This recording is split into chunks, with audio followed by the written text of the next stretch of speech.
ಕುಂಕುಮಾರ್ಚನೆ ಮಾಡಲಿಕ್ಕೆ ಬರ್ತಕ್ಕಂಥ ಜನರಿಗೆ ಈ ವ್ಯವಸ್ಥೆಯನ್ನು ನಾವು ಇಲ್ಲಿ ಕಲ್ಪಿಸ್ತೇವೆ. ಅವ್ರ ಕೈ ಮಾಡಿಸ್ತೀರಾ? ಹೌದು, ಇಲ್ಲಿ ಪ್ರತಿನಿತ್ಯ ನಮ್ಮ ಅರ್ಚಕ.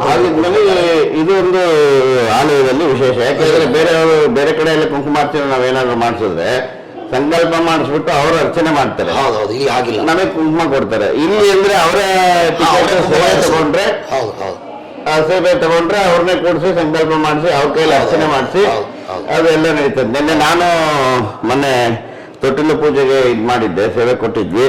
ಇಲ್ಲಿರೋ ವಿಗ್ರಹ ತಗೊಂಡ್ಬಂದು ಭಗವತಿ ಪಾದದಲ್ಲಿ ಇರ್ತಾರೆ, ಇಲ್ಲೇ ಬಿಟ್ಟೇನು ಹೋಗೋದಿಲ್ಲ. ನೋಡಿದೆ ಆ ದೇವಿಗೆ ಏನು ಪಾವಿತ್ರ್ಯತೆ ಇದೆಯೋ ಇದಕ್ಕೂ ಅಷ್ಟೇ ಪಾವಿತ್ರ್ಯತೆ ಪೂಜೆ ಅದನ್ನ ನಡೆಸ್ತಾ ಇರ್ತಕ್ಕಂಥದ್ದು. ಖಂಡಿತ ಹೌದು. ನಿಜವಾಗ್ಲೂ ನವರಾತ್ರಿಯಲ್ಲೆಲ್ಲ ನಡೀತದೆ.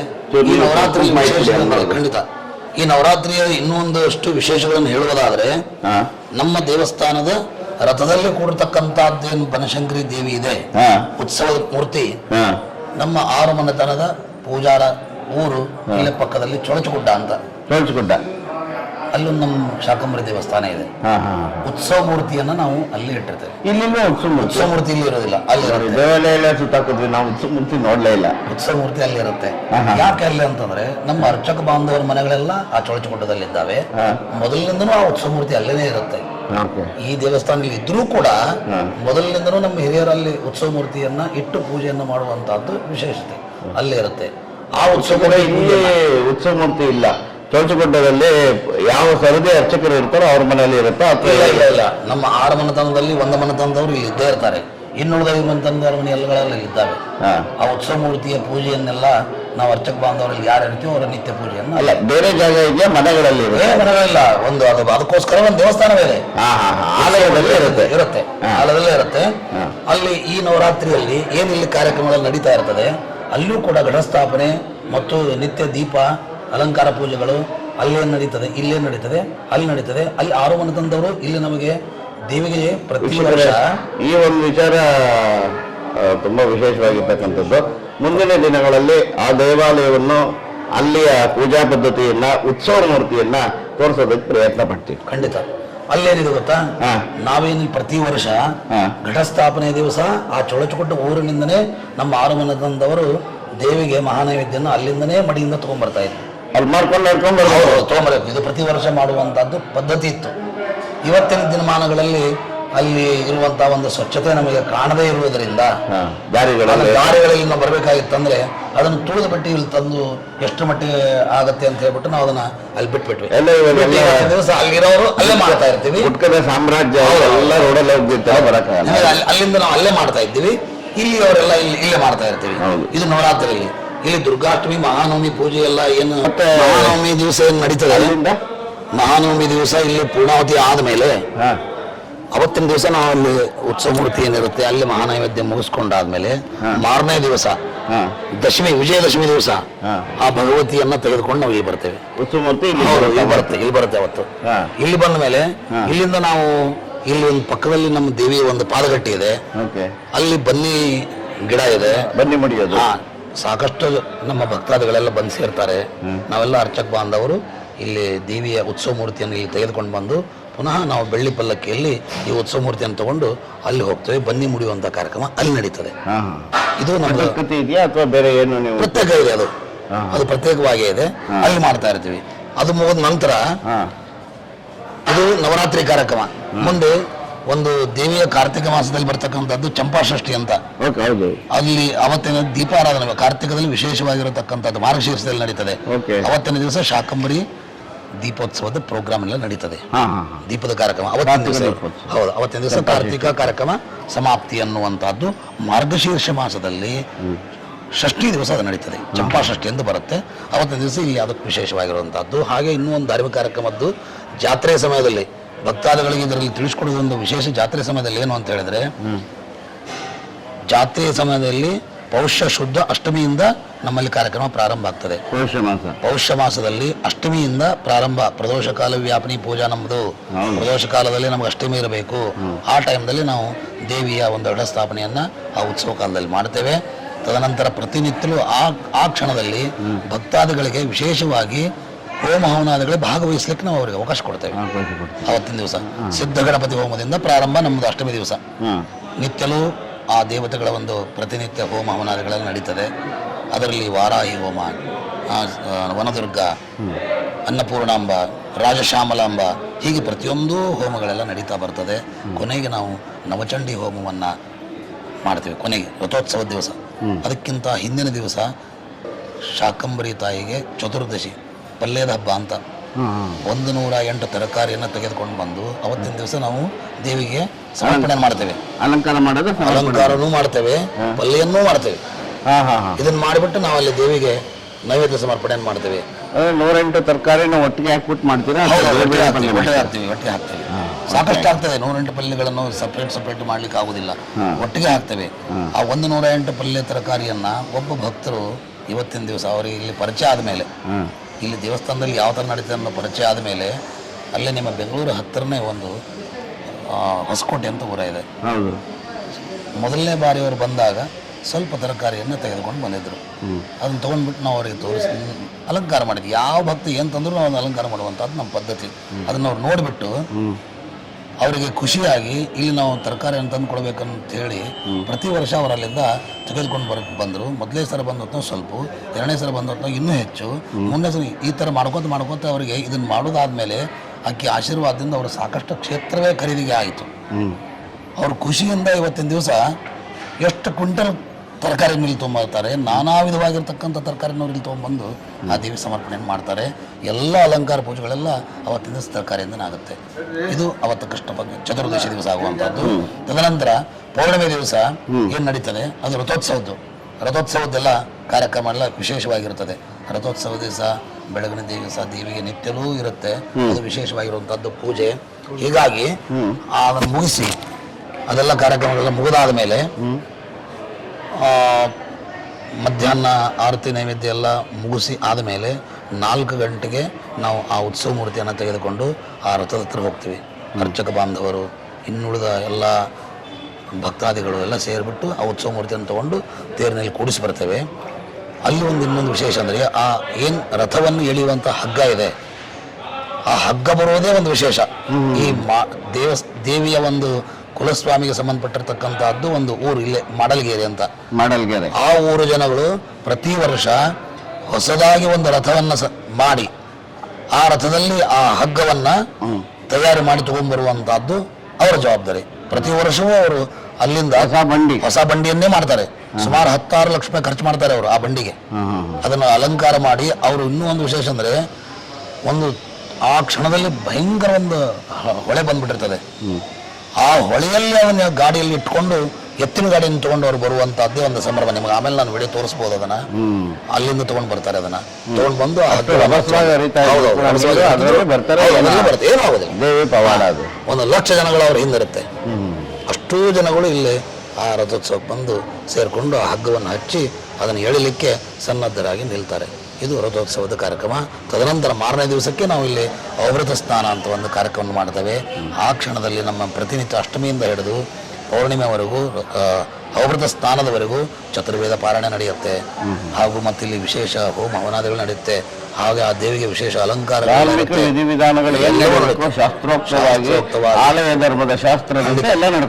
ಹೌದು, ರಥಾಂಗ ಹವನಗಳು ಎಲ್ಲ ನಡೆಯುತ್ತೆ. ಎಲ್ಲ ಕಾರ್ಯಕ್ರಮಗಳ ಮುಗಿದ ಮೇಲೆ ನಮ್ಮ ದೇವಸ್ಥಾನ ಟ್ರಸ್ಟ್ ಕಮಿಟಿ ಚೇರ್ಮನ್ರಾಗಿರ್ತಕ್ಕಂಥ ಅವರು ಯಾರಿರ್ತಾರೆ ಅವರು ಬಂದು ಆ ಭಗವತಿ ಒಂದು ರಥೋತ್ಸವದ ಗಾಲಿಗೆ ಒಂದು ಕಾಯಿ ಹೊಡೆದ ಮೇಲೆ ರಥ ಮುಂದೆ ಹೋಗ್ತಾ ಇರುತ್ತೆ. ಇದು ನಮ್ಮ ಆಚರಣೆ ಮೊದಲಿಂದ ಮಾಹಿತಿ. ಇದು ಕೌಂಟರು ಅಂಚೆ ಮುಖಾಂತರ ಯಾರು ಜನಗಳು ತಮ್ಮ ಹೆಸರನ್ನು ಕೊಡ್ತಾರೆ, ಅಡ್ರೆಸ್ ಅನ್ನು ಕೊಟ್ಟು ಹೋಗ್ತಾರೆ. ಯಾವತ್ತಿನ ದಿವಸ ಯಾವ ಪೂಜೆ ಆಗಬೇಕು, ನನ್ನ ಇವತ್ತು ಬರ್ತಡೇ ಇದೆ, ಅವತ್ತಿನ ದಿವಸ ಪೂಜೆ ಆಗಲಿ, ಈ ತರ ದುಡ್ಡು ಹಣವನ್ನೆಲ್ಲ ಸಂದಾಯ ಮಾಡಿ ಇಲ್ಲಿಗೆ ಕಳಿಸ್ತಾರೆ ಜನಗಳೆಲ್ಲ. ಇಲ್ಲೊಂದು ಕಳಿಸ್ಲಿಕ್ಕಾಗಿ ನಾವು ಒಂದು ವ್ಯವಸ್ಥೆಯನ್ನು ಮಾಡಿದ್ದೇವೆ. ಅದನ್ನೆಲ್ಲ ಒಂದು ವ್ಯವಸ್ಥೆ ಇದೆ. ಬ್ಯಾಂಕಿಗೆ ಬೇಕಾದ್ರೆ ಅವರು ಹಣವನ್ನು ಹಾಕಿದ್ರು ಇಂಥ ಡೇಟ್ ಅಂತೇಳಿ ಇಲ್ಲಿ ನಂಬರ್ಗೆ ಅವರು ಅದನ್ನ ಬ್ಯಾಂಕಿಗೆ ಹಾಕಿದ್ದನ್ನು ಸೆಂಡ್ ಮಾಡಿಬಿಟ್ರೆ ನಾವು ನಿಮಗೆ ಲಿಂಕಲ್ಲಿ ಕೊಡ್ತೀವಿ. ಪೋಸ್ಟ್ ಆಫೀಸಿಂದು ಮತ್ತೆ ಇದ್ರದ್ದು ಬ್ಯಾಂಕಿನ ಸಂಪೂರ್ಣವಾದಂಥ ಎಲ್ಲ ಇದನ್ನ ಕ್ಲಿಪ್ಪಿಂಗ್ ಹಾಕ್ತೀವಿ ನಾವು. ಅದನ್ನ ಇದ್ರೆ ಕಳಿಸಿ. ಮಕ್ಕಳ ಹುಟ್ಟಿದಬ್ಬ, ವಿವಾಹ ವಾರ್ಷಿಕೋತ್ಸವದಿಂದ ಯಾವ್ದು ಬೇಕಾದ್ರೂ ಕೂಡ ಅದನ್ನ ಸಾಕಷ್ಟು ಅನುಕೂಲವನ್ನ ಮಾಡ್ಬೋದು. ಕಂಪ್ಯೂಟರ್ ಸಿಸ್ಟಮ್ದಿಂದ ನಾವು ಅದನ್ನ ಅಡ್ರೆಸ್ಗಳನ್ನೆಲ್ಲ ಹಾಕೊಂಡ್ಬಿಟ್ಟು ಈ ತರ ಒಂದು ವ್ಯವಸ್ಥೆ ಭಕ್ತಾದಿಗಳಿಗೆ ಅನುಕೂಲ ಆಗಲಿ. ಬರದೇ ಇರತಕ್ಕಂಥವ್ರು ಸಾಕಷ್ಟು ಹೊರದೇಶದವರು ಇದ್ದಾರೆ. ಅವರಿಗೆಲ್ಲ ಇಲ್ಲಿಂದ ನಾವು ಪೂಜೆಯನ್ನು ಮಾಡಿ ಅವರಿಗೆ ಪ್ರಸಾದವನ್ನು ಕಳಿಸುವಂಥ ಒಂದು ವ್ಯವಸ್ಥೆ ಈ ರೀತಿಯಲ್ಲಿ ಮಾಡ್ತೇವೆ. ಇಲ್ಲಿವರೆಗೂ ನಾವು ಈ ದೇವಸ್ಥಾನದ ವಿಶೇಷವಾಗಿರ್ತಕ್ಕಂಥ ಮಾಹಿತಿಯನ್ನ ನಾವು ಇಲ್ಲಿಂದ ಶುರು ಮಾಡಿದ್ವಿ. ಹೌದು, ಎಲ್ಲ ದೇವಾಲಯದಲ್ಲಿ ಏನೇನಿದೆ ಅದನ್ನೆಲ್ಲ ತೋರಿಸ್ಕೊಂಡು ಏನೇನು ಸೇವೆ ಇದೆ, ಯಾವ್ಯಾವ ತರ ಬಂದ್ರೆ ಇಲ್ಲಿ ಯಾವ್ಯಾವ ಜಾಗದಲ್ಲಿ ಏನೇನು ಸೇವೆ ಆಗುತ್ತೆ ಅಂತ ಸಂಪೂರ್ಣವಾಗಿ ಇದು ಮಾಡಿದ್ವಿ. ಹೌದು, ಈ ತರ ನಾವು ಹೋಗ್ಬೇಕಾದ್ರೆ ಇದನ್ನ ಗಮನಿಸ್ಲಿಲ್ಲ. ಇದು 3 ಇರೋದು ಇದೆ. ಒಂದು ನೋಡಿ, ಇದು ಕಾರ್ತಿಕ ಮಾಸದಲ್ಲಿ ನಾವೇನಿಲ್ಲಿ ದೀಪವನ್ನ ಚಂಪಾಷಷ್ಠಿ ಅಂತ ಏನು ಹೇಳಿದ್ವಲ್ಲ, ಆ ಚಂಪಾಷಷ್ಠಿಯ ದಿವಸ ದೇವಿಗೆ ನಾವು ದೀಪಾರಾಧನಾ ಕಾರ್ಯಕ್ರಮವನ್ನು ವಿಶೇಷವಾಗಿ ಮಾಡ್ತೇವೆ. ಸಾಕಷ್ಟು ಭಕ್ತಾದಿಗಳೆಲ್ಲ ಸೇರ್ತಾರೆ. ಈ ಒಂದು ದೀಪದ ಕಂಬ ಅಂತ ನಾವು ಹೇಳ್ಬೋದು ಇದಕ್ಕೆ. ಅಲ್ಲಿ ನಾವು ಅದರ ಮೇಲ್ಗಡೆಗೆ ಈ ಹತ್ತಿ ಕಾಳು ಬರುತ್ತೆ, ಗೊತ್ತಾ? ಹೌದು. ಹತ್ತಿ ಕಾಳನ್ನ ಒಂದು ಹೊಸ ಬಟ್ಟೆಯಲ್ಲಿ ಅದನ್ನೆಲ್ಲ ಮೊದಲೇ ನೆನೆಸ್ಲಿಕ್ಕೆ ಹಾಕ್ತೀವಿ. ಹತ್ತಿ ಕಾಳನ್ನ ನೆನೆಸ್ಲಿಕ್ಕೆ ಹಾಕಿ ಆ ಹತ್ತಿ ಕಾಳನ್ನ ಹೊಸ ಬಟ್ಟೆ, ಈ ತರ ಬಟ್ಟೆ ಇರುತ್ತೆ ಬಿಳಿದ ಹೊಸದು, ಅದನ್ನ ಕಟ್ ಮಾಡಿಬಿಟ್ಟು ಸ್ವಲ್ಪ ಇಷ್ಟು ಕಟ್ ಮಾಡಿ ಅದ್ರಲ್ಲಿ ಹತ್ತಿ ಕಾಳನ್ನ ತುಂಬಿ ಅದನ್ನ ಕಟ್ತೇವೆ. ಕಟ್ಬಿಟ್ಟು ಅದನ್ನ ನೆನೆಲಿಕ್ಕೆ ಇದರಲ್ಲಿ ಮಾಡ್ತೀವಲ್ಲ ಆ ತರ ಅದನ್ನ ನೆನೆಸ್ಲಿಕ್ಕೆ ಆ ಎಣ್ಣೆಯಲ್ಲಿ ಹಾಕ್ಬಿಡ್ತೇವೆ. ಎಣ್ಣೆ ಡಬ್ಬ ಸಿಗುತ್ತಲ್ಲ ದೊಡ್ಡ 15 kg 20 kg ಆ ಡಬ್ಬದಲ್ಲಿ ಅದನ್ನ ಎಣ್ಣೆ ತಂದು ಒಂದು ದೊಡ್ಡದು ನಿನ್ನೆ ನೋಡಿದ್ರಲ್ಲ ಪಾತ್ರೆ, ಅದರ ಪಾತ್ರೆಯಲ್ಲೆಲ್ಲ ಎಣ್ಣೆಯನ್ನು ಹಾಕಿ ಅವನ್ನ ನೆನೆಸ್ಲಿಕ್ಕೆ ಬೆಳಗಿನಿಂದ ನಾವು ಕಟ್ಟಿ ನಾವೆಲ್ಲ ಅರ್ಚಕ್ ಬಂದ್ರೆ ಕಟ್ಟಿ ಅದರಲ್ಲಿ ಹಾಕಿಬಿಡ್ತೇವೆ. ಅದು ನೆನೆದ ಸಾಯಂಕಾಲ ಅಷ್ಟೊತ್ತಿಗೆ ಚೆನ್ನಾಗಿರುತ್ತೆ. ಪಣತಿಯನ್ನು ತೊಗೊಂಡ್ಬರ್ತೇವೆ. ಆ ಪಣತಿಯಲ್ಲಿ ಅದನ್ನೆಲ್ಲ ಇಟ್ಟು ಅದೇ ಪಣತಿಯನ್ನ ಒಂದೊಂದಾಗಿ ಇಲ್ಲೆಲ್ಲ ಮೇಲ್ಗಡೆಗೆ ಇಟ್ಟು ಅವತ್ತಿನ ದಿವಸ ಇರೋದಿಲ್ಲ. ಒಂದು ನಾಶ ಆಗಿದೆ, ಮಾತ್ರ 3 ಇಲ್ಲ 3 ನಮ್ಮಲ್ಲಿರುವಂತಹದ್ದು 3. ವಿಶೇಷ ಯಾಕೆ 3 ಅಂತ ಕೇಳಿದ್ರೆ, ತಮಗೆಲ್ಲ ಗೊತ್ತಿದ್ದ ಹಾಗೆ ವಿಶೇಷವಾಗಿರುವಂತಹದ್ದು ಮುಖ್ಯ ಸ್ಥಾನ ದೇವಿಯದು. ಮಹಾಕಾಳಿ, ಮಹಾಲಕ್ಷ್ಮಿ, ಮಹಾಸರಸ್ವತಿ ಅನ್ನುವಂತ ಪ್ರತೀಕ ಇರಬಹುದು ಅನ್ನೋದು ನನ್ನ ಭಾವನೆ. ಹಿಸ್ಟ್ರಿಯಲ್ಲಿ ಏನಿರುತ್ತೋ ಗೊತ್ತಿಲ್ಲ. ಹಿಸ್ಟ್ರಿನಲ್ಲಿ 4 ಅಂತ ತೋರಿಸಿ ಇರಬಹುದು ಇದೆ. ನಾನು ಈ 3 ಅಂದ್ರೆ ಈ ಎರಡನ್ನ ಇದು ಜೋಡಿ ದೀಪ, ಇದ್ರ ಜೋಡಿದು ಇಲ್ಲಿ ಇರ್ಬೇಕಾಗಿತ್ತು. ಅದನ್ನ ಯಾವ್ದೋ ಕಾಲದಲ್ಲಿ ಹೊಟ್ಟೋಗಿದೆ, ಗೊತ್ತಿಲ್ಲ ಅದು. ಇಲ್ಲ ನನ್ನ ಹುಟ್ಟಿದ ಮೇಲಿಂದ ನಮ್ಮ ಅಜ್ಜ ಅವರು ಇದ್ದಾಗ ಕೂಡ ಹೇಳ್ತಾ ಇದ್ರು 3 ಇದೆ ಅಂತ. ನಾನು ಕೇಳಿದೆ ಇದ್ರ ಬಗ್ಗೆ. ಹೌದು, ಹಿಸ್ಟ್ರಿಯಲ್ಲಿ ಏನು ಬರುತ್ತೆ ನಮ್ಗೆ ಗೊತ್ತಿಲ್ಲ. ಪರಂತು ಈ 3 ಇರುವುದರಿಂದ ನಮ್ಮ ಹಿಂದೆ ಸುಮಾರು ಒಂದು 100 ವರ್ಷದ ಹಿಂದಗಡೆಗೆ ನಮ್ಮ ಅಜ್ಜ ಅವರು ಹೇಳಿರುವಂಥದ್ದು ಮಾತುಗಳೆಲ್ಲ ಇದೆ. ಇದು ಮಹಾಕಾಳಿ, ಮಹಾಲಕ್ಷ್ಮಿ, ಮಹಾಸರಸ್ವತಿ ಪ್ರತೀಕವಾಗಿ ನಾವಿಲ್ಲೇ ಇದು ನೆಲೆಸಿರುವಂಥದ್ದು ಅನ್ನುವ ಮಾತನ್ನು ಅವರು ಹೇಳ್ತಾ ಇದ್ದರು. ಹೀಗಾಗಿ ಇಲ್ಲಿ ನಾವು ಅದನ್ನು ಮಾಡ್ತಾ ಬಂದಿದ್ದೇವೆ. ಶಾಕಂಬರಿ ಕ್ಷೇತ್ರದ ಒಂದು ವಿಶೇಷತೆ ಮಹಿಮೆಯನ್ನೆಲ್ಲ ನಾನು ನಿಮಗೆ ತಿಳಿಸ್ಕೊಟ್ಟಿದ್ದೇನೆ. ವೀಕ್ಷಕರಿಗೆ ಏನು ಹೇಳ್ತೀರಾ? ವೀಕ್ಷಕರು ಹೇಳುವಂಥದ್ದಾದರೆ, ಏನು ಈ ಭಗವತಿಯ ಒಂದು ಸಾಕಷ್ಟು ಉಪಚಾರಗಳೆಲ್ಲ ನಡೆಯುತ್ತೆ.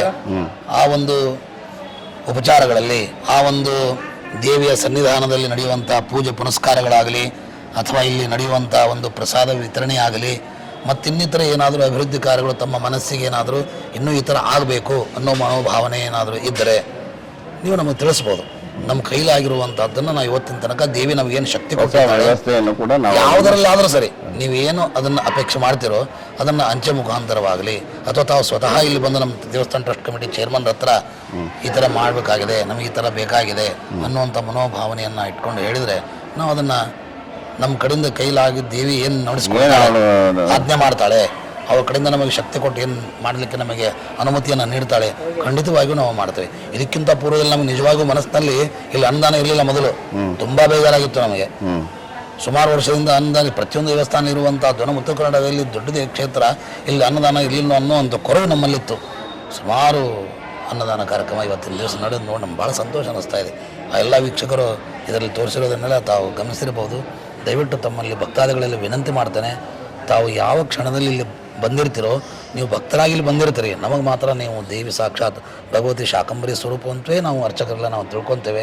ನೀವು ಇಲ್ಲಿ ಬಂದು ಏನಾದರೂ ನಮ್ಮಲ್ಲಿರತಕ್ಕಂಥದ್ದು ನ್ಯೂನತೆಗಳೇನಾದರೂ ಇದ್ದರೆ ನೀವು ಅದನ್ನು ತಿಳಿಸಿದರೆ ಖಂಡಿತವಾಗಿಯೂ ಕಾರ್ಯಗತಕ್ಕೆ ಬರುವ ರೀತಿಯಲ್ಲಿ ನಾವು ಕೂಡ ದೇವಸ್ಥಾನ ಟ್ರಸ್ಟ್ ಕಮಿಟಿಯವರು ಹೌದು, ಆ ಶಾಕಂಬರಿ ಕ್ಷೇತ್ರದ ದೇವಸ್ಥಾನ ಟ್ರಸ್ಟ್ ಕಮಿಟಿಯಲ್ಲೂ ಕೂಡ ನೀವು ಹೇಳಿರೋದನ್ನು ಯಾರ ಹತ್ರ ಹೇಳಿದ್ರು ನಾವಲ್ಲಿ ನಮ್ಮ ಅರ್ಚಕ ಬಾಂಧವರಲ್ಲಿ ಟ್ರಸ್ಟ್ ಕಮಿಟಿಯಲ್ಲೇ ನಾವು ವಿಷಯವನ್ನು ಪ್ರಸ್ತಾಪ ಮಾಡಿ ಮುಂದಿನ ದಿನಗಳಲ್ಲಿ ನಿಮಗೆ ಬೇಕಾಗಿರೋದನ್ನು ಕಲ್ಪಿಸುವಂಥ ಶಕ್ತಿ ಆಗ್ಬೋದು ಅಂತೇಳಿ ನಾನು ಮಾತುಗಳನ್ನು ಮುಗಿಸ್ಬೋದು. ಇದುವರೆಗೂ ನಮಗೆ ಜೊತೆಯಲ್ಲಿದ್ದು ಸಂಪೂರ್ಣವಾದಂಥ ಕ್ಷೇತ್ರದ ಮಾಹಿತಿಯನ್ನು ಕೊಟ್ಟು ಚಿದಂಬರ ಪೂಜಾರರವರು ನಮ್ಮ ಜೊತೆ ಓಡಾಡ್ಕೊಂಡು ಎಲ್ಲ ಶ್ರಮಪಟ್ಟು ನಮಗೆ ಎಲ್ಲವನ್ನು ತೋರಿಸ್ಕೊಟ್ಟಿದ್ದಾರೆ. ಹಾಗೆ ತಾಯಿ ಸನ್ನಿಧಾನದಲ್ಲಿ ಮತ್ತೆ ನಾವು ಇಲ್ಲಿಂದ ಪ್ರಾರಂಭ ಮಾಡಿ ಎಲ್ಲವನ್ನ ತೋರಿಸ್ಕೊಂಡು ಬಂದು ಮತ್ತೆ ಇಲ್ಲೇ ಬಂದು ನಿಂತಿದ್ದೀವಿ. ಆ ತಾಯಿಯನ್ನು ಕೂಡ ನಾವು ಭಕ್ತಿಯಿಂದ ಪ್ರಾರ್ಥನೆ ಮಾಡಿ ಚಾಲುಕ್ಯರ ಕುಲದೇವತೆಯಾದಂಥ ಬನಶಂಕರಿ ದೇವಿ ಈ ಭಾಗದ ನಾಡದೇವತೆ. ಹಾಗಾಗಿ ಈ ನಾಡನ್ನು ಸುಭಿಕ್ಷವಾಗಿ ಇಡಲಿ, ಕ್ಷಾಮ ಡಾಮರಗಳು ಏನೇ ಬಂದರೂ ಕೂಡ ಅವೆಲ್ಲ ನಿವಾರಣೆ ಆಗಲಿ ಅಂತ ಹೇಳಿ ದೇವಿಯಲ್ಲಿ ಪ್ರಾರ್ಥನೆ ಮಾಡ್ತಾ, ಇದೆಲ್ಲ ಕೂಡ ಏನೇ ಇದರಲ್ಲಿ ಲೋಪದೋಷಗಳು ಏನೇ ಇದ್ರೂ ಕೂಡ ಅದನ್ನೆಲ್ಲ ಕ್ಷಮಿಸಲಿ ಅಂತ ಹೇಳಿ ಪ್ರಾರ್ಥನೆ ಮಾಡ್ತಾ ಇದೆಲ್ಲವನ್ನ ಭಗವತಿಯ ಪಾದಕ್ಕೆ ಸಮರ್ಪಣೆ ಮಾಡ್ತಾ ಇದ್ದೆ. ಖಂಡಿತ ಖಂಡಿತ ಹೌದು. ದತ್ತ ದೇವಿಯ ಪಾದದಲ್ಲೇ ಅದು ಸಮರ್ಪಣೆ ಆಗಬೇಕು, ಅಂದರೆ ನಮಗೊಂದು ಮೆರಗು ಇರ್ತದೆ. ಹೌದು, ಖಂಡಿತ ಹೌದು. ಧನ್ಯವಾದ. ಧನ್ಯವಾದ. ಜಗಜ್ಜನ್ಮಾದಿಕರ್ತಾ ಗೋವಿಂದ, ಉದರದಿ ಲೋಕ ಲಘುವಾಗಿ ಧರಿಸಿದ ಮುಕುಂದ, ಭಕ್ತರ ಮನಕ್ಕೆ ಜಗಜಗಿಸುತ್ತ ಕೊಳೆವಾನಂದ, ನಿಗಮಾಗಳಿಂದ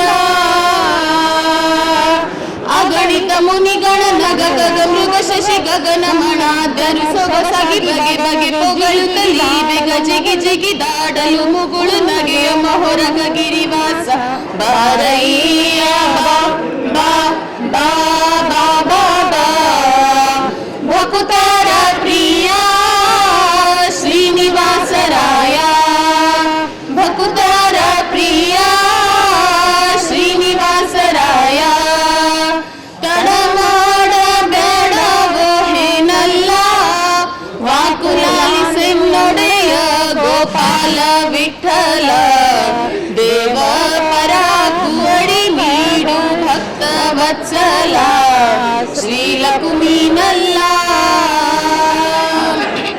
ಮಡುವಿನೊಳಗೆ ಗಜ ಮೊರೆ ಇಡಲಾಕ್ಷಣ ನಡೆದಿಗೂ ಹೇಳದೆ ದುಡದುಡನೆ ಬಂದು ಹಿಡಿದು ನಕನ ಬಾಯಿ ಕಡಿದು ಬಿಡಿಸಿದನೆ ಸಡಗರದಲ್ಲಿ ರಮೆ ಕೊಡವಿಯೊಡಗು, ಬಾರಯ್ಯ ಬಾ ಬಾ ಬಾ ಬಾ ಬಾ ಬಾ, ಪ್ರಭುತರ ಪ್ರಿಯ ಶ್ರೀನಿವಾಸರಾಯ, ಭಕುತರ ಪ್ರಿಯ ಶ್ರೀನಿವಾಸರಾಯ, ಮಾರ ಜನಕ ಮುಕುತ